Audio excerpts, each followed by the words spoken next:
Now, from Wish TV, your local news source, this is All Indiana Politics. Good Sunday morning. Welcome to another edition of All Indiana Politics. I'm Phil Sanchez. Indiana's Attorney General says lawmakers need to give him more power to sue landlords who violate the terms of their leases. His comments follow a lawsuit that he filed on behalf of the tenants of a low-income apartment complex here in Indianapolis. Our government reporter Garrett Berquist spoke with Todd Rokita about that issue and the abortion ban set to take effect next month. Let's bring in Attorney General Todd Rokita. Mr. Attorney General, welcome back to the program. Great to be with you guys. Tell me about this lawsuit you filed against the Willowbrook Apartments. Well, I'll tell you, we're seeing an increase, certainly in the capital city, but perhaps elsewhere as well, of landlords, and in a lot of cases, out-of-state landlords, who think they can just step on the little guy. And we're fighting for the little guy here. That's the person, the single mom, the disabled person, the elderly person who's paying their rent in good faith every month, only to have these landlords not uphold their end of the bargain, not keep the electricity on, not keep the water going, allowing pest infestations and other conditions that you would find in a third world country you shouldn't be finding in Indianapolis.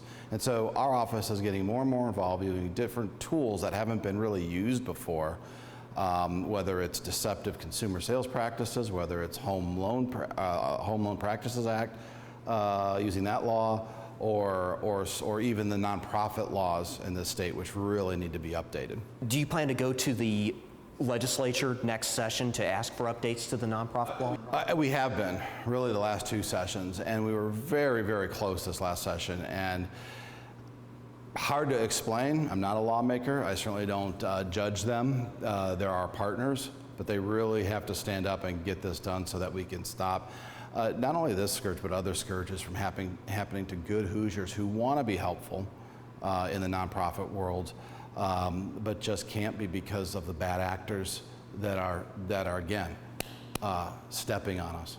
Describe the situation with Willowbrook. What do you hope to accomplish here? Well, the good thing is, and I don't know if you could focus on this, but this is a letter that came from a Willowbrook apartment renter the day after you guys broke this story about what was happening there and about what we were doing about it. And guess what? Those out-of-state landlords, those out-of-state owners were Johnny on the spot already fixing the problem. So now that doesn't excuse what's happened before and their behavior before, and we're going to hold them accountable, but it's a good sign from one of these renters that the day after we got on us, both of us, the media as partners with us, that changes are already happening.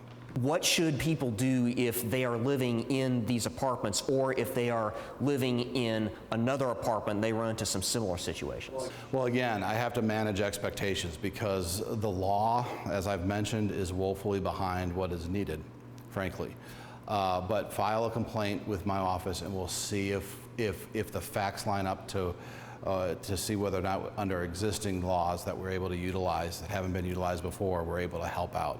The best thing you can do is let us know. Go to the Indiana Attorney General's website, very easy to Google.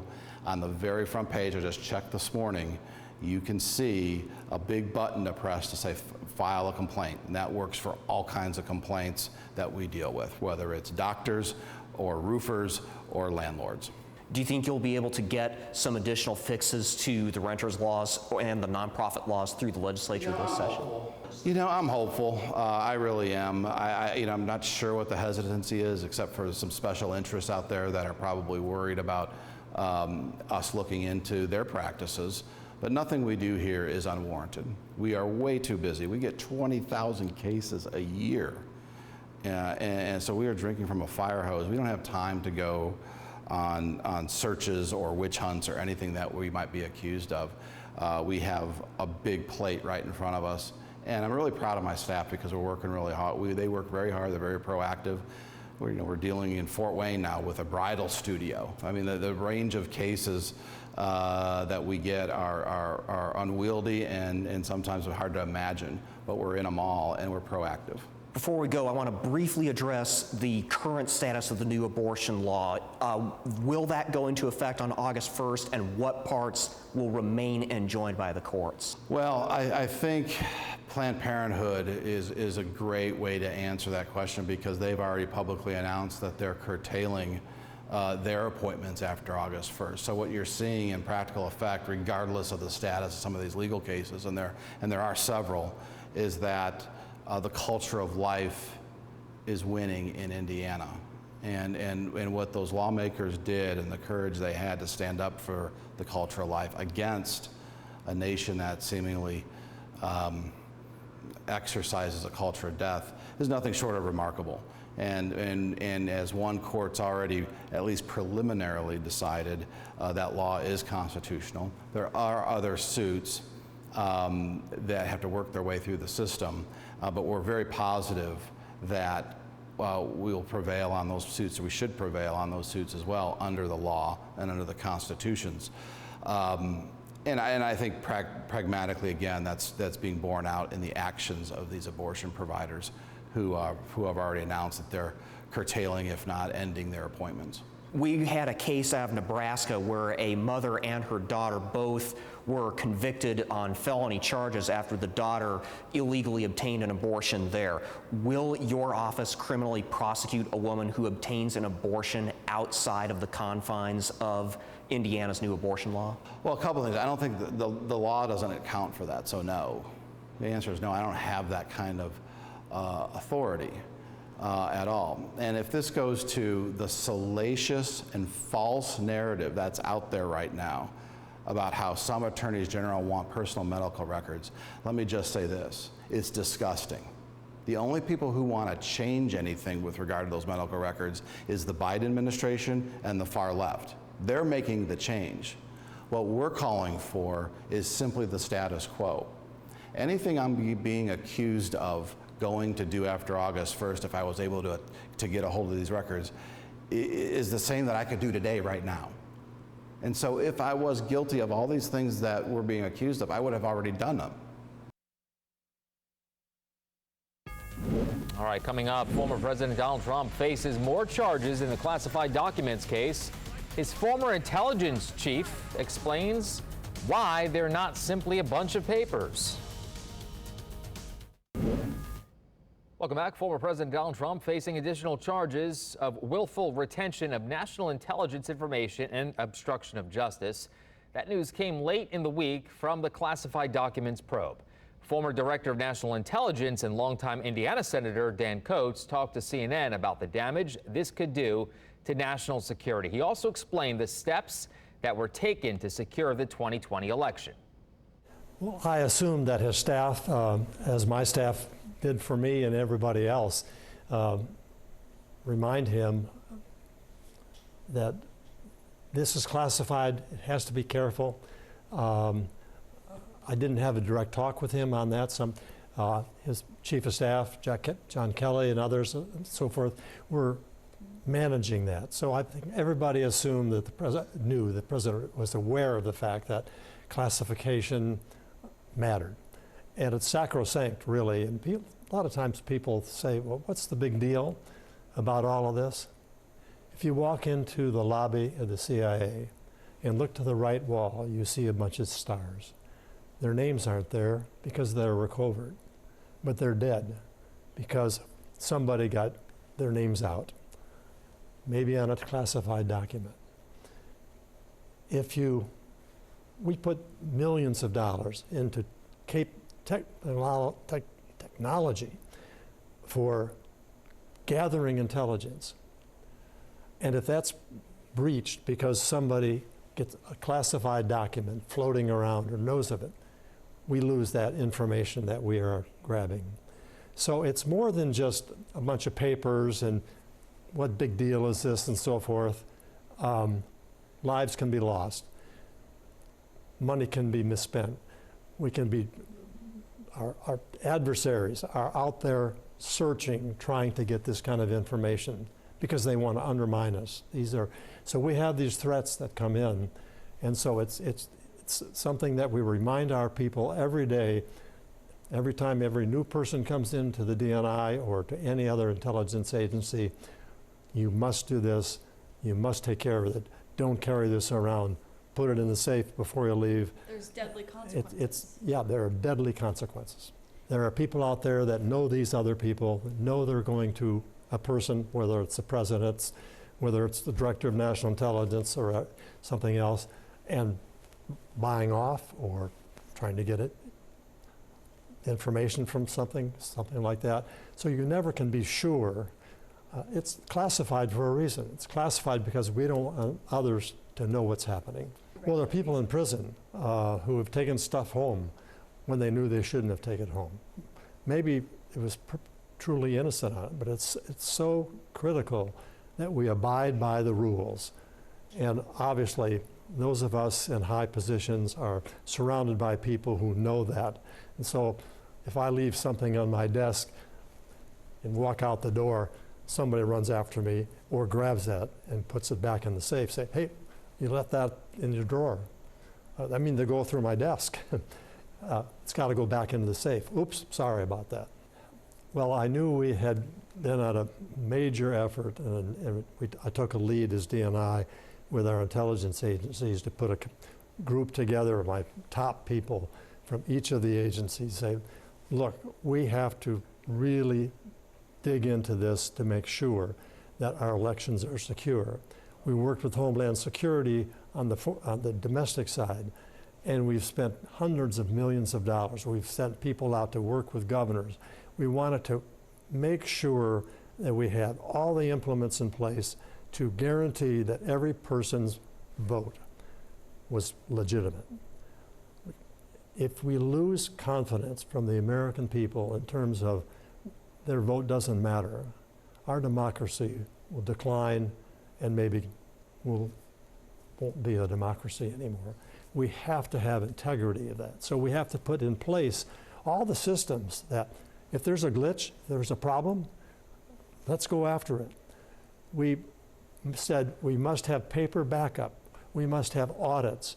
We're welcome audits. If something goes wrong, a Republican can stand here and a Democrat can stand here and they can watch the count and see what happened. If there was a fraud and the other person won, we accept that. But as we know, in 2020, there were, 65,000 court cases. No one could provide any proof whatsoever.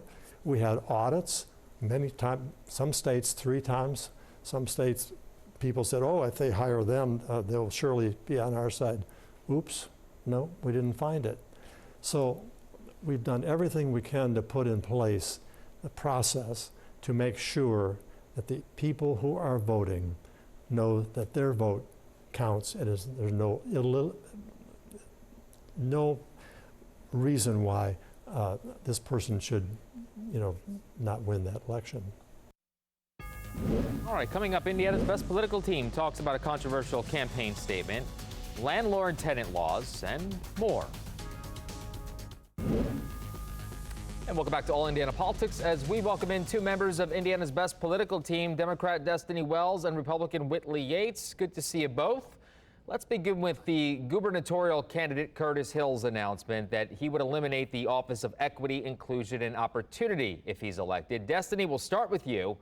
We haven't gotten any reports or recommendations out of that office so far, so does Hill have a point when he says it merely replicates what other commissions do?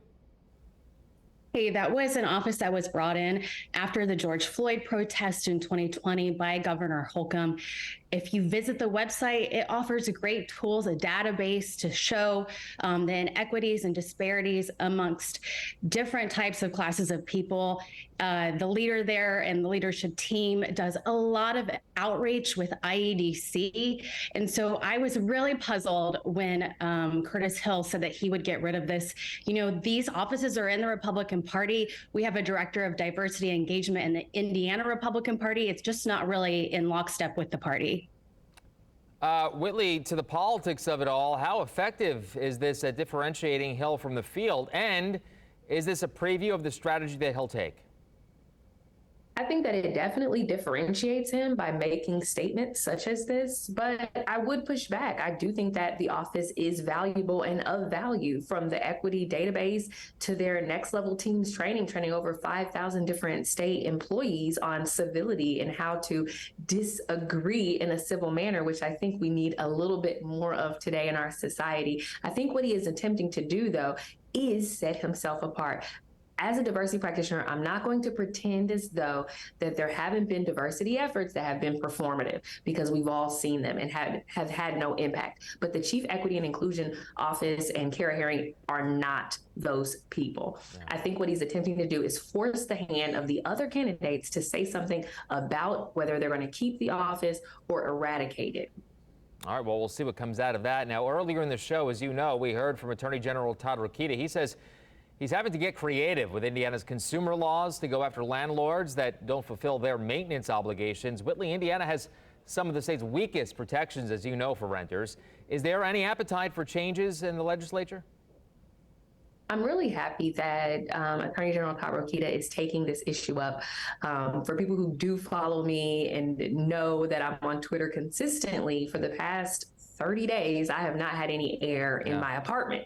And so I'm excited that he is going to be going after those landlords who are receiving money, receiving rents, and not producing what they're supposed to be, whether that's based on Indiana law or the leases in which they set forth themselves. I think it's long past overdue for there to be teeth placed in policies that help protect renters and our housing. Well, hopefully you get AC soon, because it is brutal out there. Destiny, the ability to withhold rent gets a lot of attention. Would that have made a difference in the case Rokita discussed, in your opinion?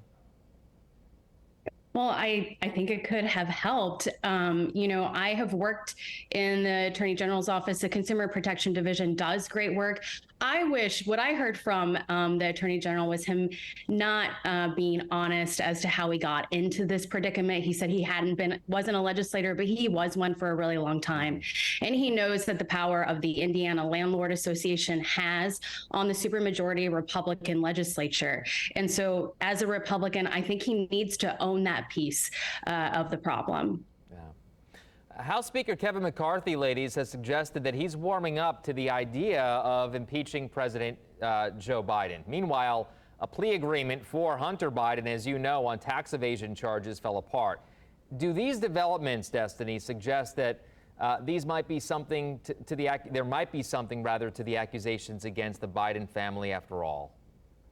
Well, not the Biden family, right? I mean, just Hunter Biden, his wayward son at times. And so, you know, what we had here was there was not a meeting of the minds when it came to the contract in front of the judge. She is a Trump-appointed judge, but I think she made the right call. And she discovered that both sides had different interpretations of the immunity clause within that contract. It didn't kill the deal. She just sent them back to their corners to try to figure out and hammer this out within the next 30 days. I don't think there was some sweetheart deal conspiracy going on here at all. I think maybe just some bad lawyering. Whitley is reacting. So Whitley, have a minute left. Let's get your reaction on this.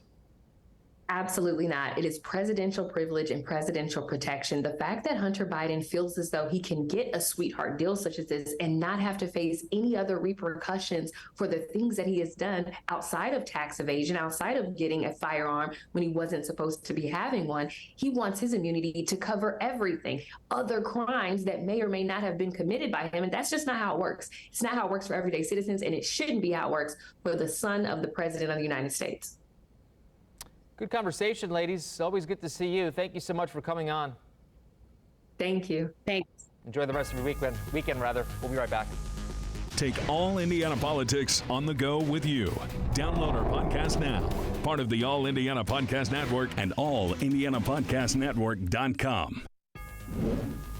All right, thank you for joining us for All Indiana Politics. We'll be back here next Sunday morning at 9:30. You can also find our brand new All Indiana Politics podcast. It's part of the All Indiana Podcast Network at wishtv.com. Also a programming note. Last week we aired a very special edition of Honoring the Fallen. We took a closer look at the impact of officer deaths and what they're doing to law enforcement across the state. If you would like to see it, head on over to wishtv.com where you can find it. Have a great rest of your week.